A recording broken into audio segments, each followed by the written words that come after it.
भारतातील जाती व्यवस्था.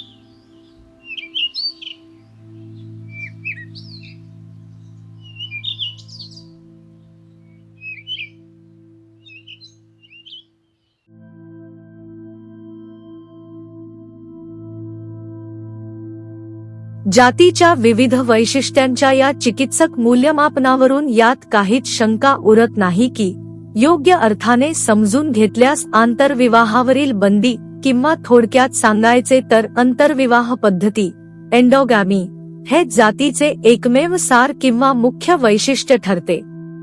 परंतु काही लोक अमूर्त मानववंशशास्त्रीय आधारावर हे नाकारू शकतात. कारण असे अनेक आंतरविवाही गट अस्तित्वात आहेत ज्यांमुळे जातीची समस्या निर्माण होत नाही. सर्वसाधारणपणे हे खरे असू शकते कारण सांस्कृतिकदृष्ट्या भिन्न असलेले, एकमेकांपासून बऱ्याच अंशी दूर राहणारे आणि एकमेकांशी फारसा संबंध नसलेले आंतरविवाही समाज ही एक प्रत्यक्ष वस्तुस्थिती आहे. या दृष्टिकोनाच्या समर्थनार्थ अमेरिकेतील कृष्णवर्णीय, निग्रोस आणि गोरे लोक तसेच अमेरिकन इंडियन्स म्हणून ओळखले जाणारे विविध आदिवासी गट यांची उदाहरणे देता येतील.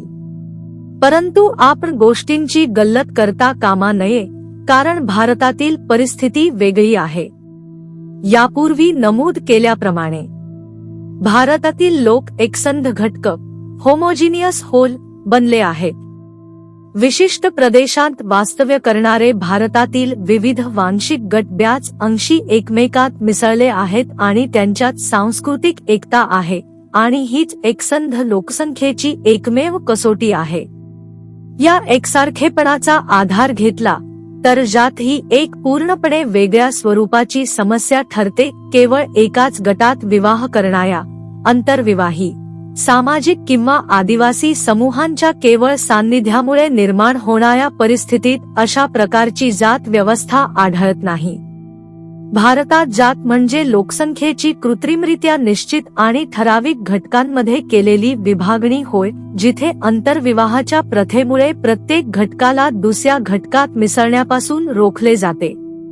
त्यामुळे हा निष्कर्ष अपरिहार्य ठरतो की आंतरविवाह हे जातीचे एकमेव वैशिष्ट्य आहे आणि जर आपण आंतरविवाह कसा टिकवून ठेवला जातो हे दाखवण्यात यशस्वी झालो तर आपण व्यावहारिकदृष्ट्या जातीची उत्पत्ती आणि तिची कार्यपद्धती सिद्ध करू शकू. जात व्यवस्थेच्या गूढतेची गुरुकिल्ली म्हणून मी आंतरविवाहाकडे का पाहतो याचा अंदाज घेणे कदाचित तुमच्यासाठी सोपे नसेल. तुमच्या कल्पनाशक्तीवर जास्त ताण देता मी त्यामागची माझी कारणे स्पष्ट करतो. या क्षणी या गोष्टीवर भर देणे अयोग्य ठरणार नाही की आजच्या कोणत्याही सुसंस्कृत समाजात आदिम काळातील अवशेष भारतीय समाजाच्या तुलनेत इतक्या मोठ्या प्रमाणात आढळत नाहीत. भारतीय धर्म हा मुळातच आदिम स्वरूपाचा आहे आणि काळाची व संस्कृतीची प्रगती होऊनही येथील आदिवासी नियम आजही आपल्या मूळच्या पूर्ण ताकदीनिशी अस्तित्वात आहेत. या आदिम अवशेषांपैकी एका गोष्टीकडे म्हणजेच बहिर्विवाहाच्या एक्सोगॅमी प्रथेकडे मला तुमचे विशेष लक्ष वेधायचे आहे.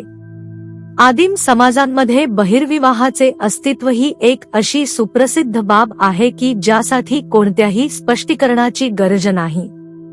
तथापि इतिहासाच्या प्रवाहाबरोबर बहिर्विवाहाची परिणामकारकता कमी झाली आहे आणि रक्ताच्या अत्यंत जवळच्या नातेवाईकांशिवाय विवाहाच्या क्षेत्रावर कोणतेही सामाजिक निर्बंध उरलेले नाहीत. परंतु भारतातील लोकांच्या बाबतीत बहिर्विवाहाचा नियम आजही एक अनिवार्य आदेश मानला जातो. भारतीय समाजात आजही कुल किंवा गोत्र पद्धतीची क्लान सिस्टम झलक दिसून येते. जरी प्रत्यक्ष कुले अस्तित्वात नसली तरीही आणि हे विवाहाच्या नियमांवरून सहज लक्षात येते, कारण हे नियम बहिर्विवाहाच्या तत्वावर आधारलेले आहेत. यात केवळ सपिंड, रक्ताचे नातेवाईक यांच्यातील विवाहास मनाई आहे असे नाही, तर सगोत्र, एकाच कुळातील किंवा वर्गातील व्यक्तींमधील विवाह देखील धर्मबाह्य किंवा निषिद्ध मानला जातो. त्यामुळे ही गोष्ट लक्षात ठेवणे तुमच्यासाठी अत्यंत महत्त्वाचे आहे की आंतरविवाह, एंडोगॅमी ही भारतीय लोकांसाठी परकी संकल्पना आहे. भारतातील विविध गोत्रे ही बहिर्विवाही, एक्सोगॅमी पाळणारी आहेत आणि नेहमीच तशी राहिली आहेत. तसेच टोटेमवर, कुलचिन्हावर आधारित संघटना असलेले इतर गटही बहिर्विवाही आहेत.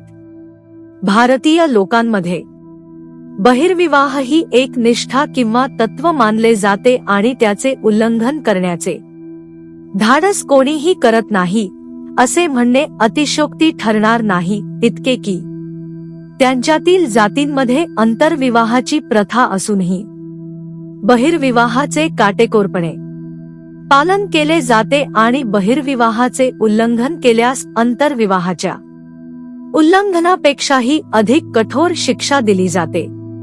त्यामुळे तुमच्या सहज लक्षात येईल की बहिर्विवाह हा नियम असताना जात अस्तित्वात येऊ शकत नाही, कारण बहिर्विवाहाचा अर्थच मुळात मिसळणे किंवा एकत्रीकरण असा होतो. परंतु आपल्याकडे जाती अस्तित्वात आहेत. परिणामी अंतिम विश्लेषणात भारताच्या संदर्भात जातींची निर्मिती म्हणजे बहिर्विवाहावर आंतरविवाहाचे आरोपण करणे होय. तथापि मुळात बहिर्विवाही असलेल्या लोकसंख्येमध्ये आंतरविवाहाची, जी जातनिर्मितीशी समतुल्य आहे, अंमलबजावणी करणे ही एक गंभीर समस्या आहे आणि बहिर्विवाहाच्या प्रथेविरुद्ध आंतरविवाह टिकवून ठेवण्यासाठी वापरल्या जाणाऱ्या उपायांचा विचार केल्यास आपल्याला या समस्येचे समाधान मिळू शकेल. अशा प्रकारे बहिर्विवाहावर आंतरविवाहाचे आरोपण करणे म्हणजे जातनिर्मिती होय. पण ही काही सोपी गोष्ट नाही. समजा एका काल्पनिक गटाला स्वतःचे रूपांतर जातीमध्ये करायचे आहे, तर स्वतःला आंतरविवाही बनवण्यासाठी त्यांना कोणते उपाय योजावे लागतील याचे आपण विश्लेषण करूया.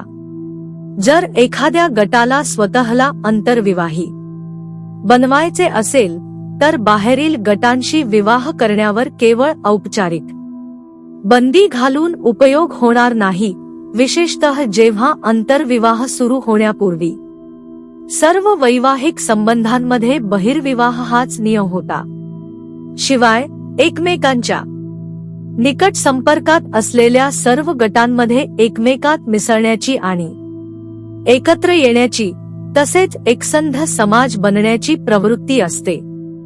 जर जातनिर्मितीच्या हितार्थ या प्रवृत्तीला प्रबळपणे रोखायचे असेल तर एक अशी सीमा किंवा कक्षा निश्चित करणे अत्यंत आवश्यक ठरते, ज्याच्या बाहेर लोकांनी विवाह करू नयेत. तरीसुद्धा बाहेरील विवाह रोखण्यासाठी अशा प्रकारे सीमा निश्चित केल्याने आतूनच अशा काही समस्या निर्माण होतात, ज्यांचे निराकरण करणे फारसे सोपे नसते. साधारणपणे सांगायचे तर एखाद्या सामान्य समूहात स्त्री आणि पुरुष यांचे प्रमाण कमी अधिक प्रमाणात समान असते आणि सर्वसाधारणपणे एकाच वयोगटातील व्यक्तींमध्ये समानता असते.